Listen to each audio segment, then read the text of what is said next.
In the year Salman Rushdie was born in Bombay, that year of Midnight's Children, another great Bombay writer left the city, never to return. Like Rushdie, he was a writer of places, of cities, of streets, of small towns, rather than of countries. Abstractions made his imagination recoil. Like Rushdie, he reveled in the plurality of the subcontinent. He saw its variety as a literary opportunity, and like Rushdie, it took him everywhere, from brothels to drawing rooms, from riots into film studios, up and down and across the country, ahead and back in time. It was as if, like Rushdie, his response to the forces that sought to carve up his country, to limit his worldview, was an ever greater celebration of its variety. It was as if he sought to make whole what history had torn asunder. His name was Sadat Hasan Manto, and he, like our guest today, was to pay a very heavy price for his imagination, which within years of his immigration to Pakistan, before Salim Sinai was 10 years old, was smothered. And it is impossible now, when one considers the direction that country was to take in the name of faith, not to see the quiet snuffing out of this big literary talent in those opening years of the Islamic Republic as anything but a fearful indication of what was to come. We, here in India, are fortunate to have fared better, fortunate not to have ceded too much ground to the bearded men or the thugs in saffron. And yet, the presence of our guest here today forces us to ask ourselves what kind of place we want to be. The presence here of this ultimate man of the imagination, a writer who has given us as complete and dazzling a body of work as any has ever made, one in which it feels at times that the whole last century on the subcontinent and more is contained. His presence here today forces us to ask ourselves what kind of place we want to be. One that would sacrifice before the rage of a threatening crowd the freedom of its great writers, or one that recognizes that we are in this business of liberty not so that the thunder of a mob might be heard, but that our most original and provocative voices, those that have the power to invigorate our intellectual life, are heard and protected.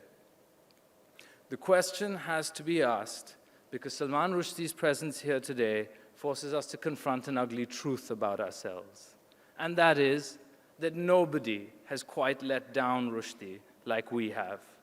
When in 1989 we ought to have taken him to our breast, ought to have defended his liberty, we responded instead by becoming the first country to ban the satanic verses. When he was most vulnerable, when we should have made it our duty to ensure his security, we passed that responsibility on to other countries and made his travel to India a virtual impossibility.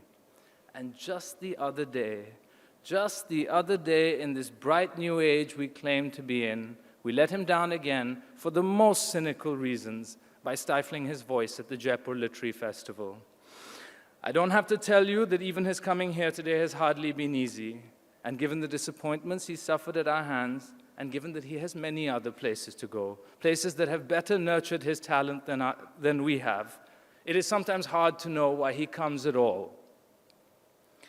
I like to think that it is for our sake, for the sake of our intellectual life, for our hope of liberty, and perhaps because he still believes, as I do, that we might, despite the cowardice and cynicism of our politicians, truly become the place we intend to be. One that recognizes that if it is to chart a course different from those places where silence has prevailed over thought, it cannot afford to shy away from intellectual provocation. It cannot afford to let that list of banned books get any longer.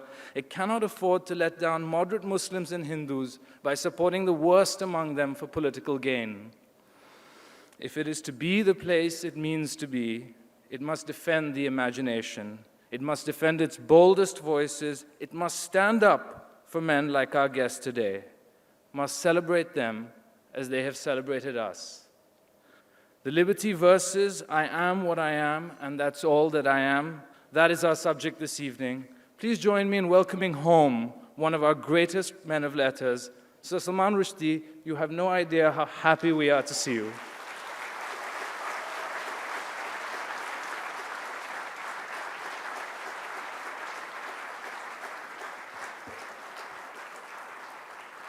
Thank you. Well, first, just to say I'm very happy to be mentioned in the same breath as Sadat Hasan Manto, who's a writer that I admire enormously and who's been so well translated recently into English by Atish, some of his selection of his stories. I've always revered the work of Manto and learned a lot from it. I have to thank India Today because they've given me this opportunity. The last opportunity having fallen away, and it was very much at their behest. I was called up and it was suggested that we needed to put that matter right and that this would be a way of doing it. And I was really happy and grateful to be given the platform. So thank you very much to everyone involved at the magazine. And so, well, here I am. 2 months ago on Indian television, I promised that I would be here, and here I am, and you will have noticed the lack of protest or even interest from the people who were supposed to take an interest and protest. Even after various generous members of the press called them up and asked them why they were not protesting or interested. In spite of that, they did not protest, and they seem not to be interested. So that's good. Well, most of them, except for Imran Khan. And various politicians who appear suddenly to have discovered that their schedules were really crowded. I have to thank Imran Khan, actually, for this platform, because I was going to speak at another session, less important than this one. And this was going to be his chance to talk to you. And I've, I guess, been promoted. So I thank him for vacating this spot and allowing me to occupy it.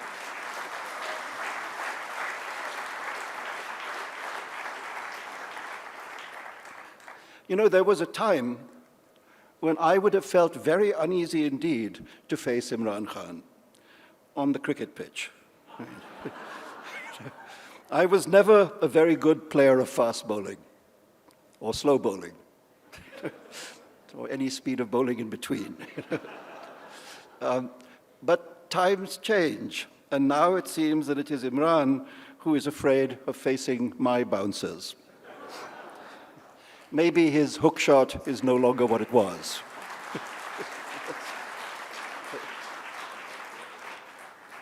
I want to make a number of points about this. One is, first of all, that Imran has not been entirely straightforward about the reasons why he did not come. One of the things he said was that he only found out a couple of days ago when the full program was issued and my name was on it. At that point, he realized he could not come. This is not the case. Imran was told, I am informed, on February the 28th by India Today who the leading speakers at this conclave would be, and one of those was me, and he made no negative response. He was then told again 4 days later the list of speakers, including my name, and he made no negative response.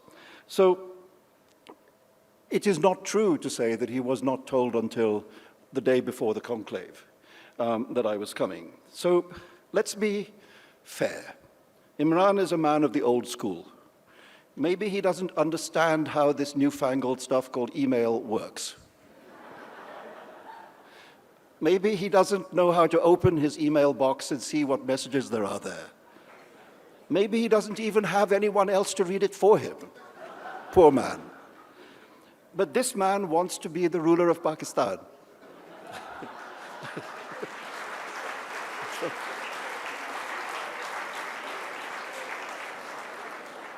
Maybe familiarizing himself with these newfangled technologies would be a good step on that road.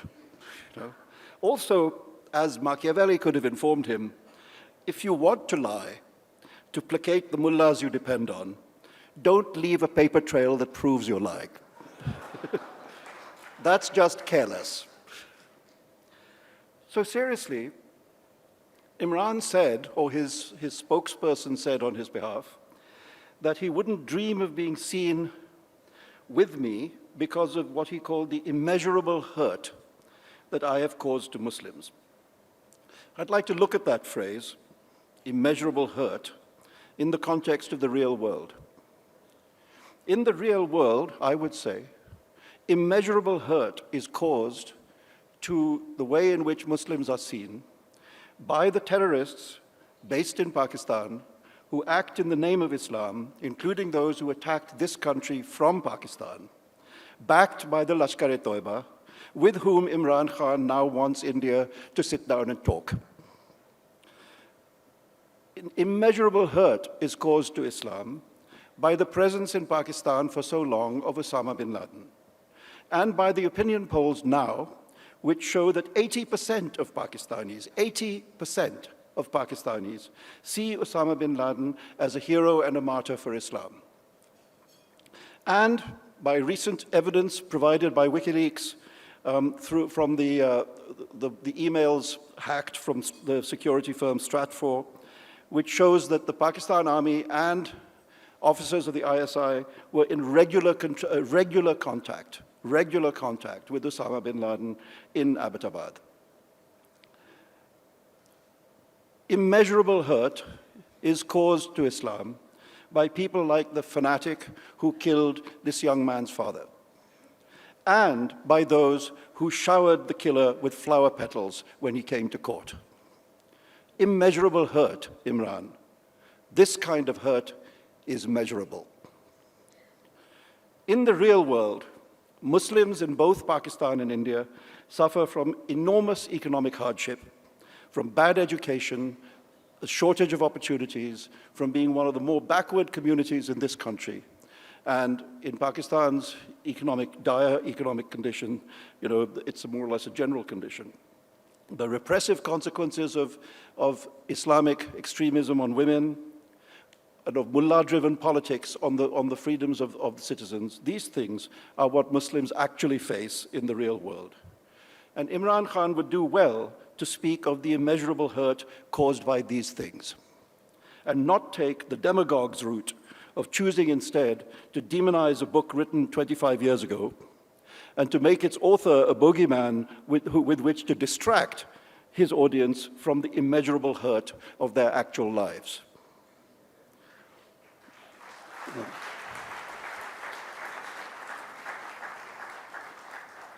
And what is true of Imran is also true of the seminarians of Deoband or any of the other people presenting themselves as spokesmen on Muslims' behalf who seem more interested in highlighting these culture wars instead of looking at the realities of the lives of Muslims in the subcontinent. By the way, the Satanic Verses is a book which I would be willing to place a substantial bet that Imran Khan has not read. Back in the day when he was a playboy in London,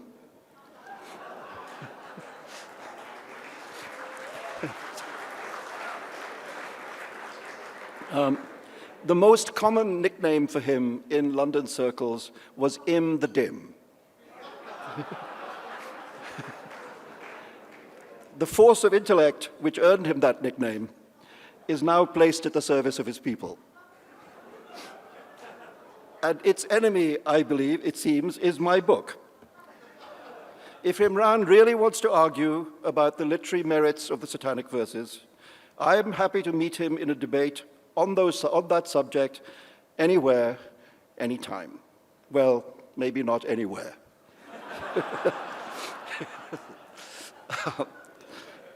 That might be unwise.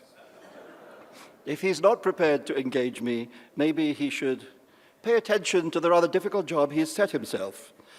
Here he is, trying to play a very difficult game, placating the mullahs on the one hand, cozying up to the army on the other, while trying to present himself to the West as the modernizing face of Pakistan. That's difficult.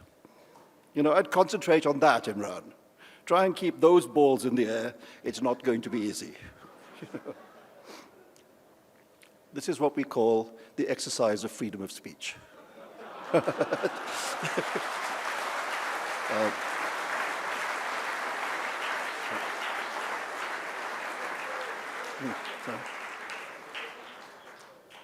Feels pretty good. just to move on to say this question of the idea of freedom, we use this word all the time, and when we use it, it's a beautiful sounding word, isn't it? We say, who would be against freedom? You know, it's a word that you would be automatically for, one would think. You think about a free society as one, in which 1,000 flowers bloom, in which 1,001 voices speak. And what a simple and grand idea that seems. It's like that copper goddess standing in the harbor, enlightening the world. But in our time, many essential freedoms are in danger of defeat. And not only in totalitarian or authoritarian states. Here in India also, a combination of religious fanaticism, political opportunism, and I have to say, public apathy is damaging that freedom upon which all other freedoms depend, which is the freedom of expression. I have to apologize for being one of the subjects of this argument. It is ideally a writer should not be the subject. The writer should be the observer, not the observed. The writer should be the person discussing, not the person being discussed. But circumstances once again dragged me onto this stage recently, or rather, in Jaipur anyway, prevented me from taking it. And here you see it, as we now have a couple of months of perspective, it's pretty clear to see that what happened there was not unpredictable Deobandi bigotry pandered to by, as it turns out, pretty useless electoral calculations by the Congress Party.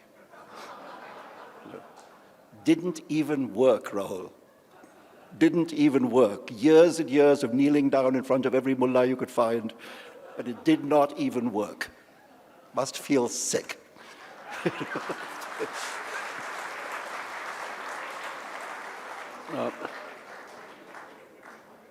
This was the debacle. This was what led to the debacle of Jaipur, in which somehow it was suggested that for me to turn up was wrong.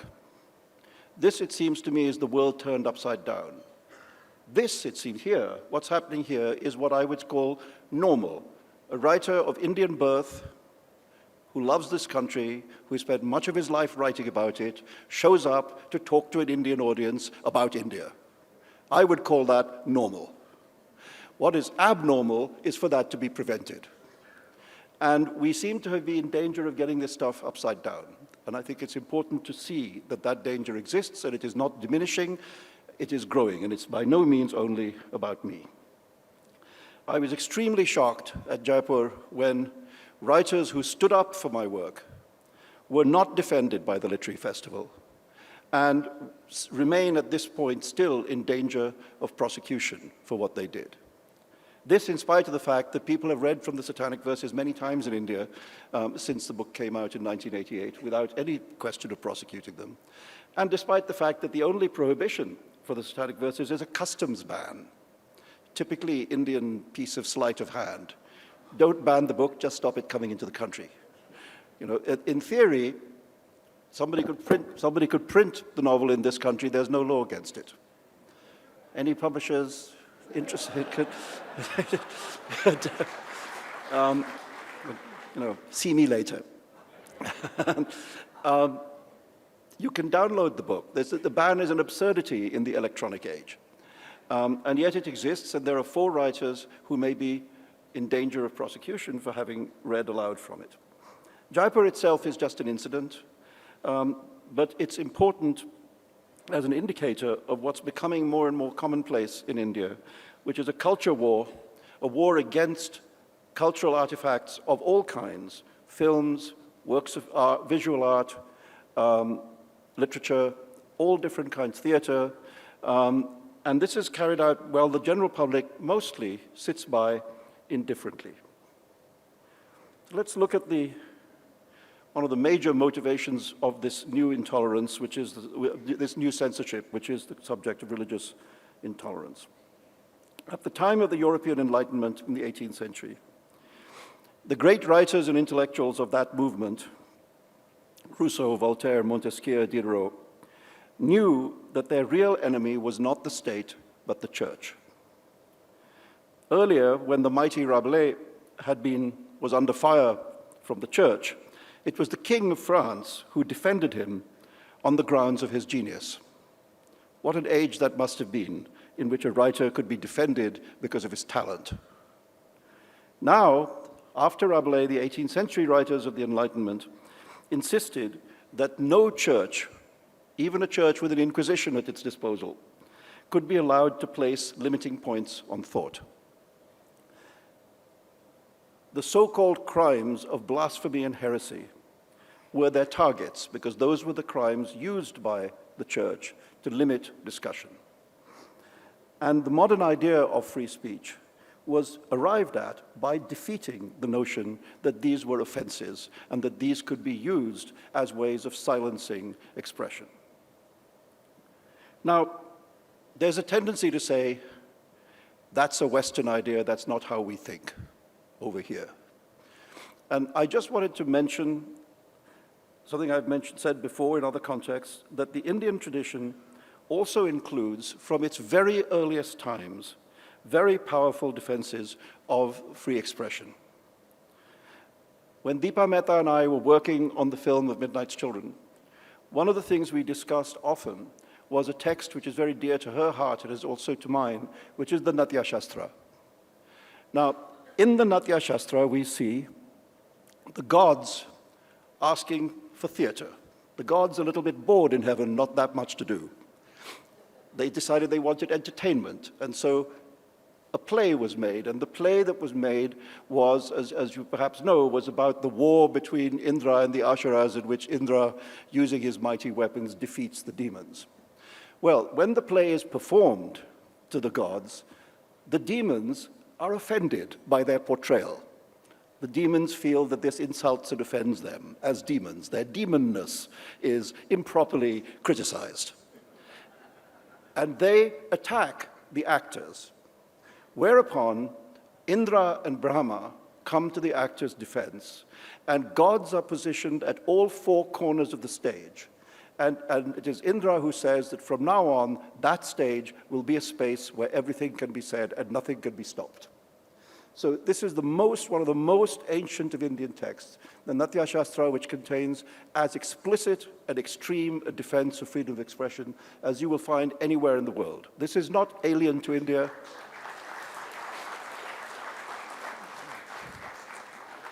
This is not alien to India. This is our culture, our history, and our tradition, which we are in danger of forgetting. And we should do well to remember it.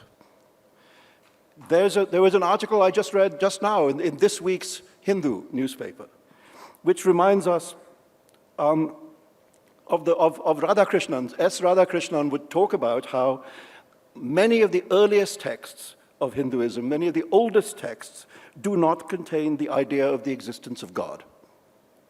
And contemporaries of the Buddha, quoted also in this article, would say there is no other world than this one, and would deny the idea of a divine sphere. So again, in the oldest parts of Indian culture, there is an atheistic tradition in which the ideas of blasphemy and heresy have no meaning, because there is no divinity to blaspheme or be a heretic against. This, again, this is our culture. This is not an imported culture. It's not alien to the Indian tradition. This is the Indian tradition. And those who say it is not, they are the ones who deform that tradition.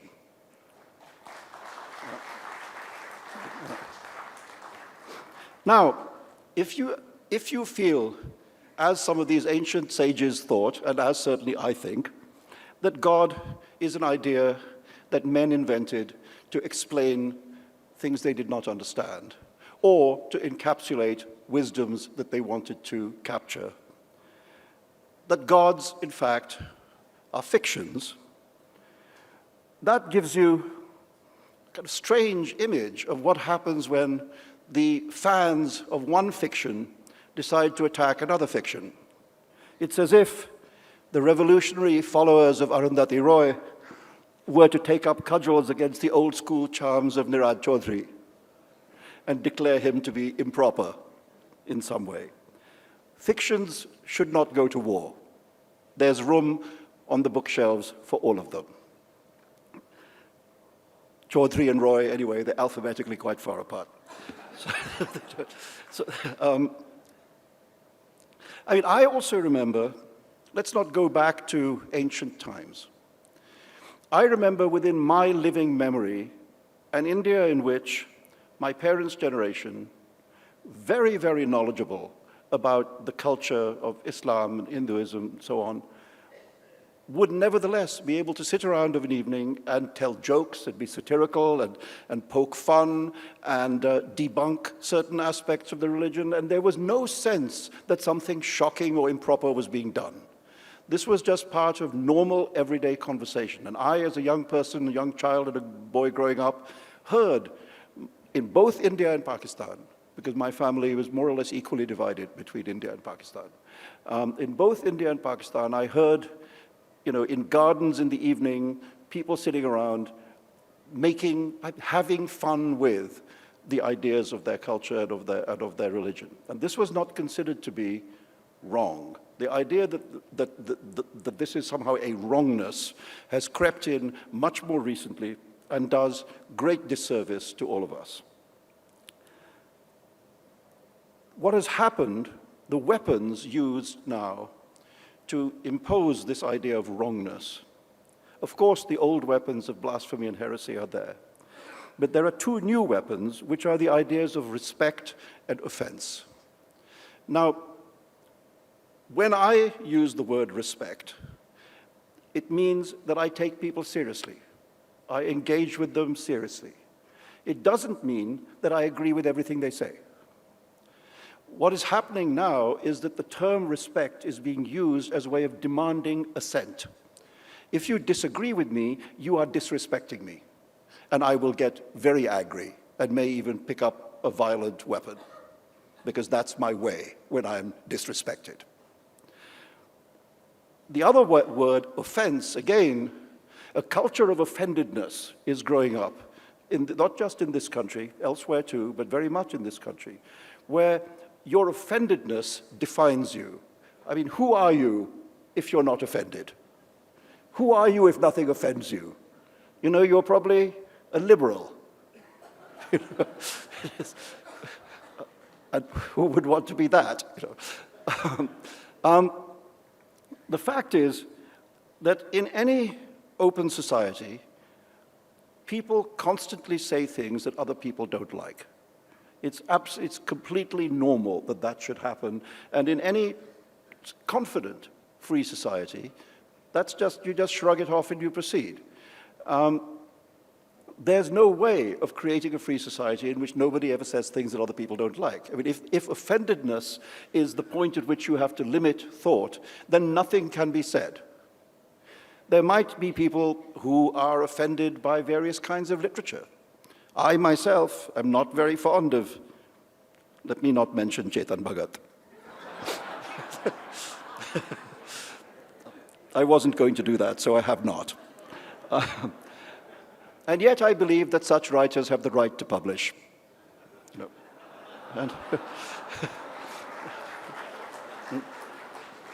And of course to live as well. Now, the point is that behind these ideas of offendedness and respect is always the threat of violence. Always the threat is, if you do that which disrespects or offends me, I will be violent towards you. And so the real subject is not religion, it's violence, and how do we face up to the threat of violence? And that's something that we need to think about. Recently, religious oppression has been aimed in this country at many of the arts. You know, we know some of the big headline cases. We know about the Hindu mobs who destroyed the set of Deepa Mehta's film, Water, which was delayed, the production of which was delayed for many years. It eventually took place in Sri Lanka. We know, as Arun Puri mentioned, and as I said 2 years ago when I was speaking from this platform, the shameful treatment of Hussain Saab, an artist who should have been revered by this country, who was instead driven out of it. We know the craven behavior of Bombay University when some little Sena apparatchik decided to dislike Rohinton Mistri's novel, and the book was immediately removed from the syllabus. We know the dreadful behavior of the university here in Delhi, which withdrew the classic essay of Ramanujan, the 300 Ramayans, because a few Hindu hooligans decided that it was anti-Ram. We see these things happening every day. Every day, we see gay artists in galleries in India being attacked by Hindu hooligan mobs. And these are the cases which make the headlines. You know, behind all of that, it seems as if almost every day now, somewhere, there is a piece of bullying by Muslims or Hindus of groups that they believe in some way offend them, and voices are being silenced. Voices are being silenced, publishers are more frightened to publish, galleries are more frightened to display certain kinds of art, certain kinds of film would not be made that might have been made 15, 20 years ago. The chilling effect of violence is very real, and it is growing in this country. It is growing in this country. And I have to say, this is where the other part of the story, which involves all of us, comes in, which is a public apathy towards this. You know, we approve of the great technological and industrial and economic growth of our country, but we don't seem to value our cultural artifacts in the same way, even though the greatest thing we know about Indian history is the incredible richness of the Indian artistic and cultural tradition. The contemporary manifestations of that seem to be neglected, and these ideas, the ideas that you should not upset people, you should not upset religious interest groups, these have quite broad acceptance in the public mind. So who gives you the right to upset people? I would say, who gives people who are upset the right to come and attack me? The question is not disagreement, the question is the violent implementation of disagreement and the threat of it, which prevents dissenting voices from speaking. That's what's going on, and people here are asleep, I think, very largely asleep to what's going on, and you need to wake up. You need to wake up. There's a line in my novel, Shalimar the Clown, in which one character says to another, "Freedom is not a tea party, India. Freedom is a war. You keep the freedoms that you fight for, you lose the freedoms that you neglect. Freedom is not absolute, it's something which somebody is always trying to take away from you. And if you don't defend it, you will lose it. You will lose it." And that's where we come, you know, to this pretty disgraceful vote bank politics that's going on in this country at the moment. We don't need to rehearse again the false analysis of the UP situation which led the Congress party down this particular road and to no avail. We don't need to give Imran Khan any more publicity, which he probably needs. It may be, I have this theory, it's similar to what Arun Puri was saying, that the Indian people, the Indian electorate, is smarter than these politicians and sees through them. Yes, people can be whipped up.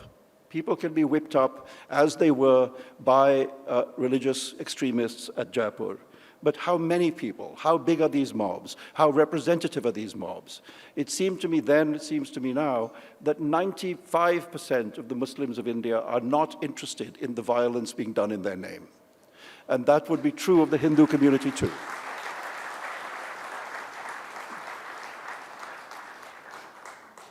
Because, as I said, they actually have real concerns in real life, which is what occupy their daily thoughts. You know, how to get an education for their children, how to have a good home to live in, how to get a job. These are the things that concern people in this country, not these absurdly demonized attacks on this or that work of art. And as I said at the beginning, you notice that when nobody is trying to whip this up, nothing happens. This is not, these objections to to, whether it's my book or films or plays or paintings or whatever, these are not oppositions that come from the bottom up. This is not some great groundswell of public objection to this kind of work. These are top down. These are people at the top who think they can get some benefit by whipping up and inflaming a situation, and who use their positions in order to do so. This is not actually how people think. This is from the top down, not the bottom up. People are more sensible than their leaders. India deserves to be led better than it's being led.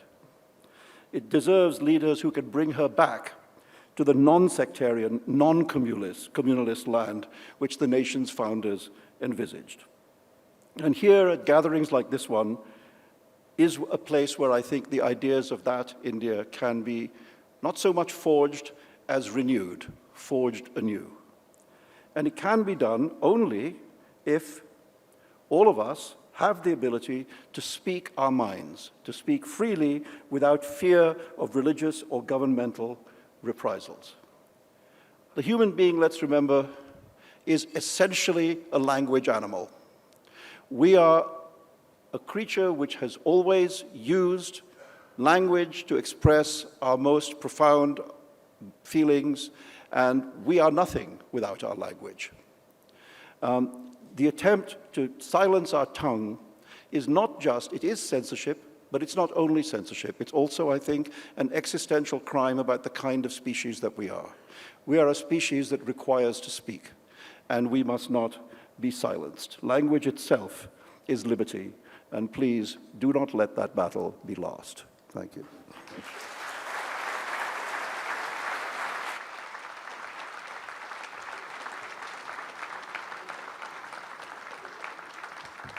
I would have liked to begin on a happier note, on a more optimistic note, but you've arrived here. There's security all around you, which must bring you back to some of the worst memories of a very bad time.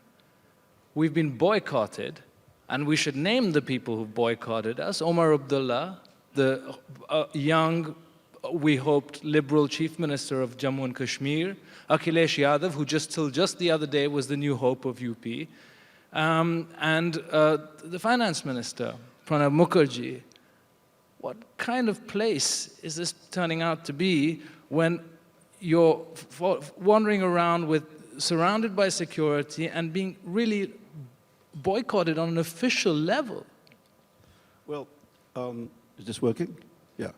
The security thing, I believe, is a short-term consequence of what happened at Jaipur. I think people were very nervous here. I mean, people meaning, the police force, about what might or might not happen.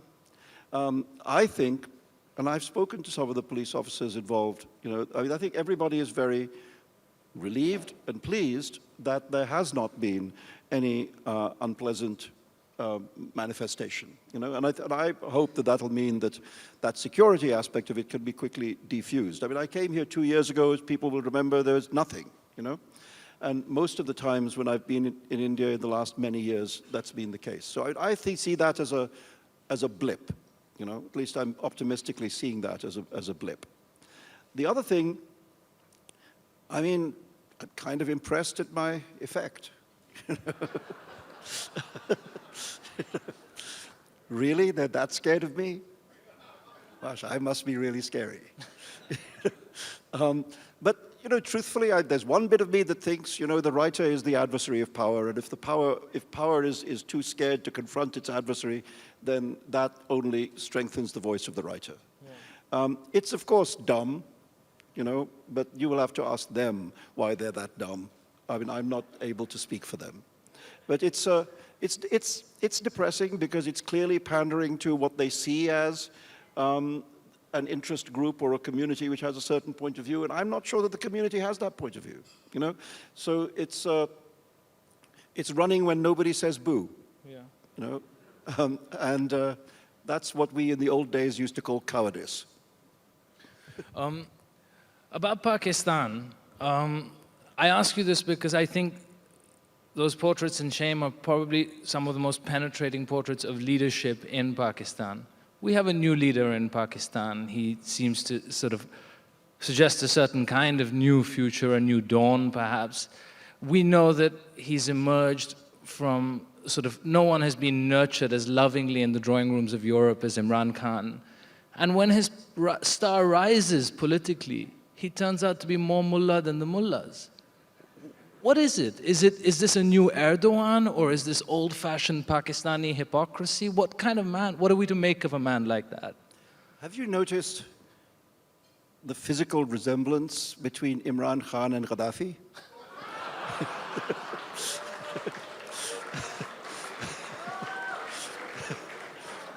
I mean, if you were making a movie of the life of Gaddafi and you wanted a slightly better looking version of Gaddafi, you might cast Imran Khan.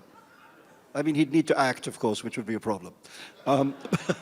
But I don't know, somebody, a British writer who I suppose would be unfair to name, described him to me the other day as a dictator in waiting.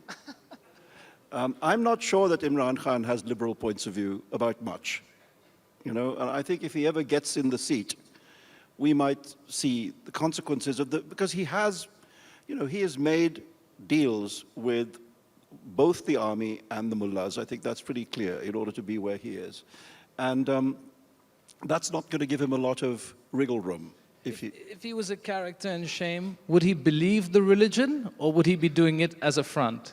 Well, I suppose we have to allow for the possibility that Imran may have been born again.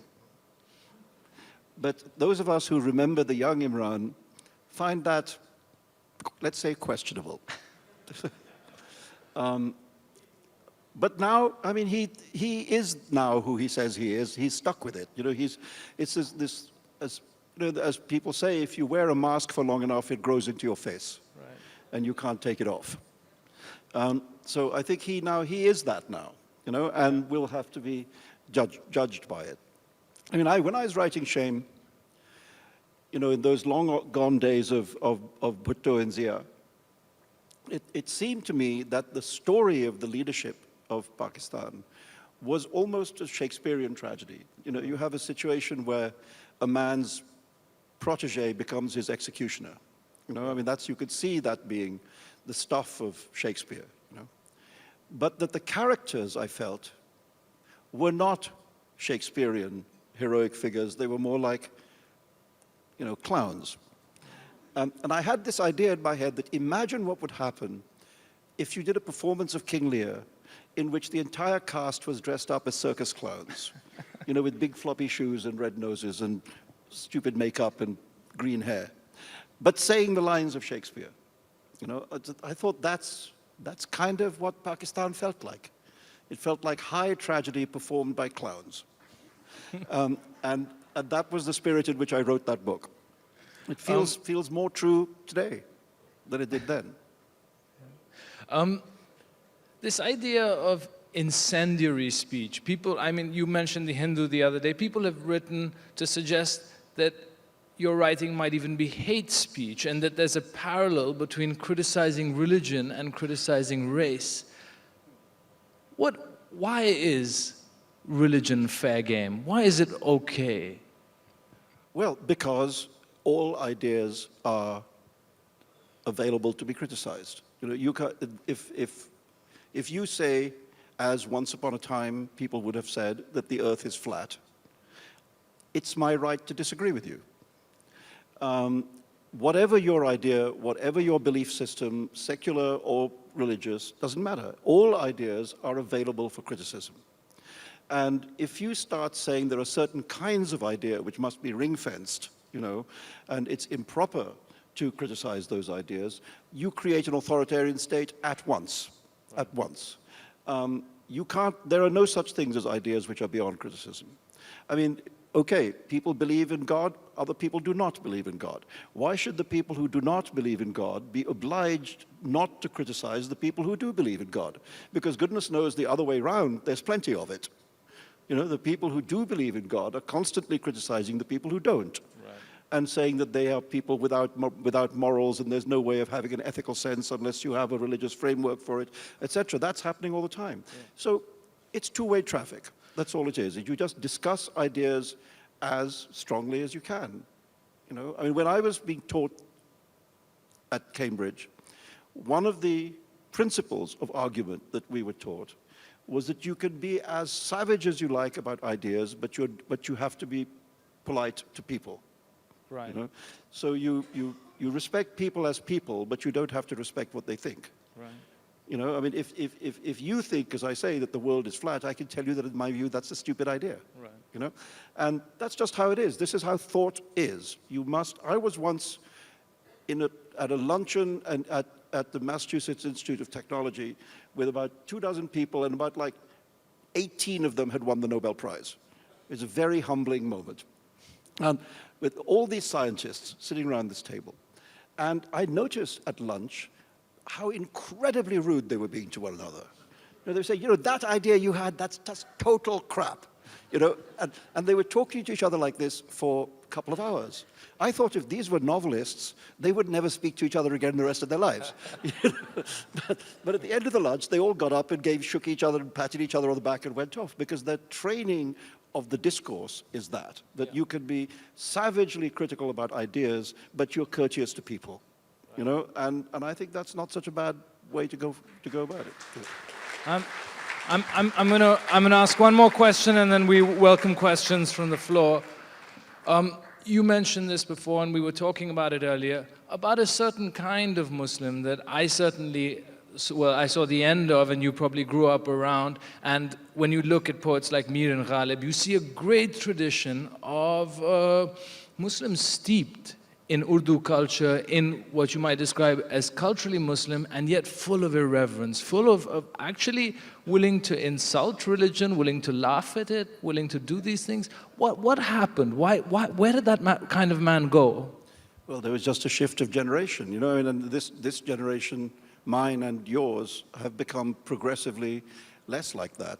And part of it, I think, is because there's less of the scholarship. You know, there's less deep knowledge of Urdu poetry, as you were saying, I mean, of the actual culture of Islam. Let's just say of the culture of Islam in the subcontinent of India, you know, what it's been, where it has been a very open-minded, inclusive, tolerant culture for most of its time here. I mean, I grew up, you know, we were talking before, I mean, we grew up, you know, one of my mother's family's greatest friends was Faiz Ahmed Faiz. That was the first great artist that I ever knew, and I learned an enormous amount from watching him, studying him, listening to him as I grew up. My father is an old Delhi man. My father's family is from the Ballimara Mohalla. You know, it came from the Mohalla of Ghalib. So my family background is that. It's that you mentioned. And was always a very openly discursive one. You know, my grandfather, my mother's father, was deeply religious. He said his prayers every day, all 5 of them, and, you know, made the Hajj and so on, and was deeply Muslim, but was also, I've always seen him, remember him, as one of the most broad-minded people that I ever met. Yeah. You know, you could go to him and say, "Grandfather, I don't believe in God." And he would say, "Sit down here and tell me how you got such a damn fool idea." You know, and you would talk about it. There was nothing you could not talk about. You know, and that is the world that we are in danger of losing and that we need to regain.